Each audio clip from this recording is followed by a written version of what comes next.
just want to say, so this is David Albertyn again for the Authors Book Club, and we're excited about another author interview by Zoom during this pandemic. You know, it's great to still get in touch with our authors.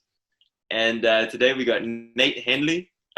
So we're so happy to have him. He's one of the Authors Book Club authors, and the writer of numerous books, so we're excited to get into it. You said that for your first book, how you came across this exciting the Boyd, this bank robber in Toronto, and then you said that your publisher in Alberta also provided you with some of the subjects that you ended up writing about. So, is it always sort of how do you pick basically the subjects for these nonfiction titles? Sure. Yeah. Good question. It's often a bit of give and take. Sometimes the publisher will say very specifically, a book on such and such. Like I did a book for an American publisher, Bonnie and Clyde. So there isn't much choice there. They just say Bonnie and Clyde. Same publisher, I did a big book called The Big Con. This is about cons and hoaxes. And they kind of gave me the concept, like they said, it's all American and a range of history. So not just new stuff, but stuff going back centuries, and make it colorful and interesting, but, have your information, lots of information. So they let me choose the actual topics. So that was kind of fun because I could, pick these sort of strange people to write about and these weird sort of stories. And so this one was, it's always hard work to do a book, but it was kind of fun selecting the topics because I got to do everything from these sort of bizarre, old-timey scams. Like there was quite literally a guy who would sell the Brooklyn Bridge. Like, that's a real thing. This guy would, and I did, hoaxes and, Bermuda Triangle. It's not a real thing, folks. So I really had a lot of freedom to pick who I wrote about and the topics I wrote about. And that's not always the case. As I said, sometimes the publisher is very specific, but this one was much more interesting that way. It sounds fascinating, this one. I feel like you need a revised edition because there are so many. Yeah. I mean, you could do a whole book on Trump, maybe. There you go. Response by Trump. I do have political fraud is in here. Nothing to do with the current administration, and I do have a section on medical fraud. And you're seeing that with COVID. All these people saying, buy my super silver energized water, it'll cure COVID, $100 a bottle. And that's, pure ripoff. I wrote about that kind of stuff in this book. That sounds a valuable book to read. Yeah. Do you find you're inured to cons now, having researched it and wrote it? I also warn people how to avoid being cons. That's important.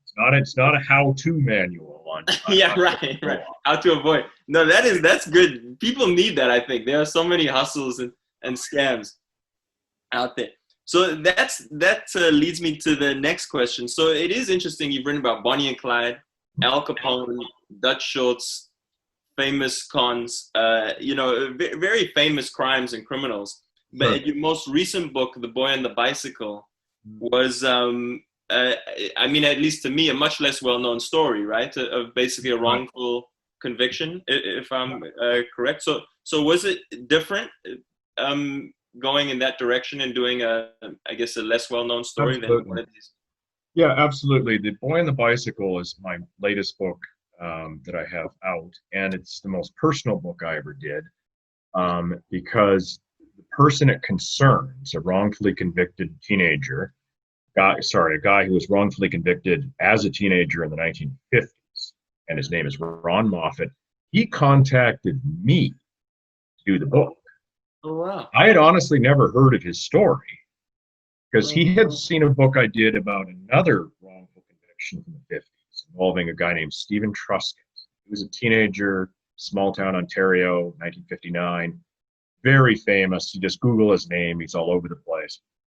He was 14 and convicted of murder, sentenced to hang. He became very well known. His case is very well known. So I got this email out of the blue by this guy, Ron Moffat, and he said, well, I saw this book you did, Stephen Truscott, and kind of the same thing happened to me. He said, I was wrongly convicted of murder in the 1950s when I was 14, but this happened right in Toronto. And I'm like, okay. As a crime writer, I do get contacted a lot by people who say they've got a hot tip or a story. Quite often they're kind of a kook, or like it doesn't really pan out. So I was, interested, but he suggested I look up his story in the newspapers. So Toronto Public Library has a system you can go and read their papers in the 1950s on the internet. And sure enough, his case was all over the front pages. Now, the reason you've never heard about it is Mr. Truscott, the guy I just mentioned, was 14 years old, put on trial for murder. He was tried as an adult. Okay? That means his name was put in the paper, and he was also potentially, he could have been hanged. The guy I wrote about, Ron Moffat, also 14, also convicted of murder, he was tried as a juvenile. Okay? And that meant his name was kept out of the paper. He couldn't be hanged, but I mean, it was still a horrendous experience. So the case was all over the paper because it involved a murder.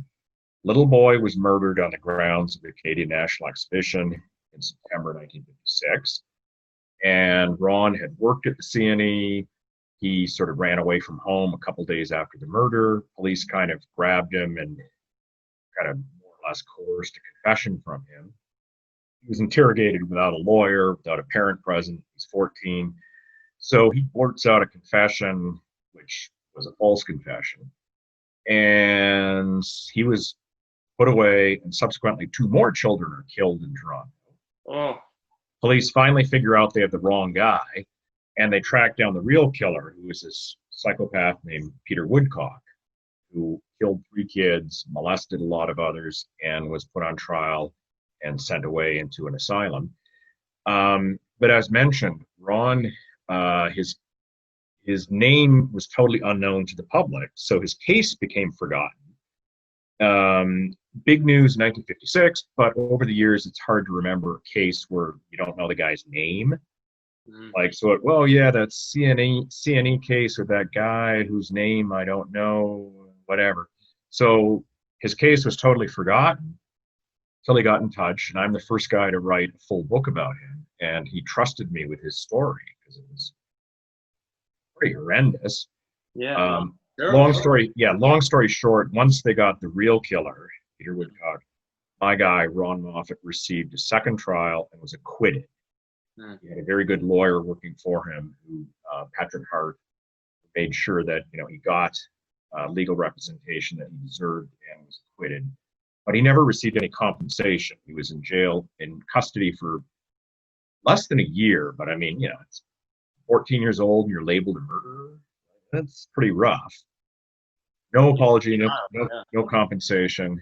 He was just sort of acquitted and, well, see you later, kid. And as I said, no one knows about his case. So that was my little civic duty, bringing that case to light. Well, that's wonderful that you wrote it. Yeah, I felt very proud about it. Yeah. Can I ask what was his, how did the book affect him when he read it? Can I ask that? I think, I don't want to put words in his mouth, but I think that he was incredibly thankful, and his story's finally out there, and he has benefited. He appeared at 2 book launches I did, one in his hometown. He lives now in Sault Ste. Marie. We did one in Sault Ste. Marie. We did a book launch in Toronto. I would talk about the book, and then I introduced Ron. So he actually got to tell his story directly. And he was invited and appeared at a big convention of the Project Innocence. It used to be the Association in the Aid of Defense of the Wrongly Convicted. And he was up there on stage with like a dozen other guys who had been wrongly convicted. And I think that really was important to him, that he's received this recognition after all these decades. So I felt very honored to tell his story. And he's doing well now. He's retired. He got his life together.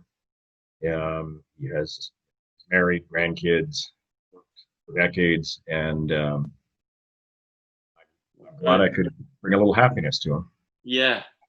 Well, I'll second what you said. Well done. I mean, it's impressive, Nate. It's good. I mean, I think most writers probably, dream that their books have make some difference in the world. So you've done that. So that's something to definitely be proud of. It's an amazing story all around. Appreciate that. Thank you. Yeah. So just on that note, I mean, when you think of the wrongful convictions, there's been so many stories, and you think of fiction, although I know it's based on a true, but The Fugitive, is a great film I love. Mm-hmm. There's something so horrific about it. Well, I suppose I've set the stage, but why do you think this subject resonates with people so much in terms of storytelling, both when it's fact or fiction, the sort of wrongful conviction story? I think two reasons. Number one, people like to see justice served. So it's very emotionally gratifying at the end of the book or the movie if the person is acquitted or found not guilty. That's very emotionally satisfying. But I think there's also a bit of fear, because people read these stories and realize, wow, that could have been me. Right. They read some of these accounts and they realize that a person was wrongly convicted of like some incredibly minor thing, like they were wearing the same jacket as the killer. Wow. And the witness identified them by mistake, some very small thing. And you'd be very surprised how common this is. In my book, I cited a study an American professor had done of exonerations that were proven by DNA. People who had been convicted of murder and exonerated through DNA, and something like 20% had involved a false confession, that these people confessed this crime science says they didn't commit. Happens more frequently than you think. And I think people are very unnerved by that, because they realize, wow, like, let's say they get in an argument with their neighbors and someone overhears them say, if your dog doesn't stop pooing on my lawn, I'm going to kill you. Right. 2 days later, the neighbor's killed. And people are like, hey, I remember that one guy said he threatened him. Yeah. And you're like, police interrogate you and you're like, oh, well, yeah, I guess I did threaten him. And they're like, did you think about killing him? Well, I guess. And, and things kind of can spiral out of there. So I think people are really freaked out when they read these stories. These stories. And as I said, happens more often than you think. Happens less often. Thankfully, DNA has very much helped exonerate a lot of these normal people. Yeah, it's fascinating stuff. And then, so what are you working on right now? Before we were speaking, and you said next fall is the next book's release. Yeah. Well, I'm going to keep some stuff under wrap just because I'm super superstitious. Sure. Writers are. I don't want to jinx anything. But it's another story that kind of fell in my lap that I didn't really know much about. And this guy who had attended some of my presentations came up to me and was like, hey, I've got this story you might be interested in. Long story short, it's about a very strange bank robber. Robbed a bank in Toronto in 1964 and killed a guy in the process, like a would-be vigilante. And he was robbing this bank because he wanted to foment a revolution. He had these weird ideas about revolution. And what I focus on is that his case led to this national debate about the death penalty, the insanity defense, and gun control. Wow. So it wasn't just this obscure little bank robbery that went askew. It was like this whole national thing that led to this massive thing. The guy was eventually caught, and he was one of the last people in Canada sentenced to death. but he wasn't actually hanged. But it was right at this period where there's this huge debate about should we abolish the death penalty. When was this, Nate? The bank robbery was in 1964, and he was caught 65 and then sentenced that year, and then he committed suicide the following year. So he died. But he was among these, among the last half dozen people sentenced to death or something like that.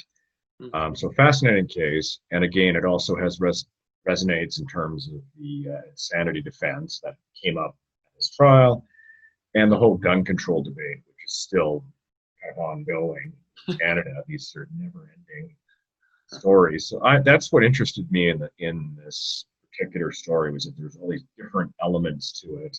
Yes. That were made it very complex, very layered. Sounds interesting. I find it very interesting how stories now come to you, now that that you've been established for a while, and that people are reaching out to you, and I guess obviously they connect with your books, and then your books resonate with them, and then they come to you. It's really interesting. It is neat. I think that one tip that I give to any writer, always be on the lookout for stories and be receptive to stories. Although you do have gotten contacted by people who are really whacked out, or who obviously just have an axe to grind.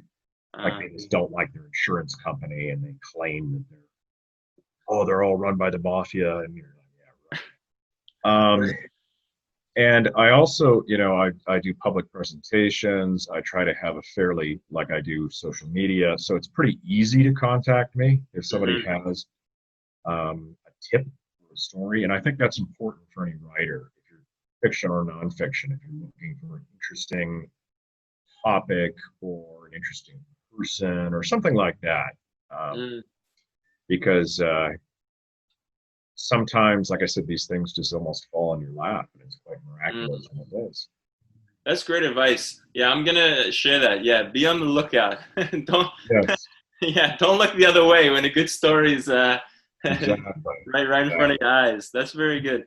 On that note, you said it's easy to get in touch with you. How can readers get in touch with you and support you, and obviously buy your books, but in addition to that, easiest thing is to go to my website, Nate, which is www.natehendley.com, just my name. So NateHendley.com. I've got information about my books, my background, presentations, my journalism, some award stuff that I've been for. It's all right there, plus contact info. I have a blog. It's called Crime Story, all one word, .wordpress.com. And as said, I do, it's all crime-related stuff. And I talk about readings I'm doing or an interesting topic in the news. I'm also on Twitter, LinkedIn, all that, Facebook, all that good stuff. You can just search my name and I'm there. And I try to do a fair amount of social media stuff without being obsessive about it. It's hard to find that balance, Yeah. I find I'm one or the other. That's true. That's true. Yeah. Very, very good. And then finally, last question. What advice would you give to readers to support authors working and living in Canada? You got thoughts on that? That's a very good question. Well, the obvious one is buy their books. It's obvious. But there's ways to support writers without even having to spend a penny. Go to your library. Take books out of the library, because writers actually can be supported. Libraries will buy books based on how many requests there are for them. So if 50 people are requesting your book, a library might buy more copies, which means that the writer gets more royalties. It also helps if this library is getting lots of requests, then the writer might do a presentation there. You can also request, you can fill in a request to a bookstore or to your library saying, I would like to see a copy of such and such a book, and I'd love to see a presentation by this author. So that's a good way to support them. following authors on social media. It's free, it's easy. Hopefully you'll get updates about when they do presentations, about when they're doing a new book or something. And doing reviews is very nice. Be it Goodreads, Amazon chapters. If you've read a book and you like it and you want to say something about it, by all means, make a little review, because writers and especially Canadian writers, we don't get a lot of feedback, and so it's lovely to get a review, even if it's snarky and the person hates your book. It's like, well, at least you know why. And supporting ventures like this, listening to podcasts, watching videos like this, all good ways to support writers. And just simply being interested in their books, I think, is a good thing too. Showing up at book readings is nice, or showing up if the author's doing a presentation or a Zoom chat, as we are doing right now. There's very simple ways, supporter of Canadian writing. Yes, I second that completely. I think one thing about is, with libraries, writers love the books getting read, whether you don't have to be buying the book, on a broader context, just supporting libraries, I think is very good for writers. Good one. So supporting policies that support libraries too is Sure. Yeah, I agree, absolutely. Supporting your local library, actually going to your library, or I don't know about other libraries, but Toronto Public Library has access to a system called Overdrive. And if you have laptop, computer, smartphone, you can download ebooks just online in like 2 seconds. All you need is a library card. And, that's the same thing. You're supporting a writer. The library tracks how many downloads they get. And they might buy more books. And it's a great way to, if you, especially in these COVID-ridden times, if you feel uneasy about going to a library in person, it's a great way to get some books in the convenience of your home. That's Overdrive. great. Look it up, folks. What's the name again? One more time. It's called Overdrive. Overdrive. And libraries have to sort of belong to it. I'm not 100% sure exactly how it works, but I know Toronto Library, if you go to the Toronto Public Library website, you can go, if you finagle around, you can go to Overdrive, and it gives lists of all their online books. All online ebooks, I should say. And I'm not sure if every public library has a system, but a lot of them do. So it's a super easy way to download books, and you get them almost instantly. Well, that's wonderful. Free. That's wonderful for readers to know. Well, Nate, thank you so much for joining us. I mean, I found it fascinating. Really interesting stories, and I look forward to reading your books, because they really sound awesome. Thank you very much, and good luck with your own writing, and it's a pleasure talking to you.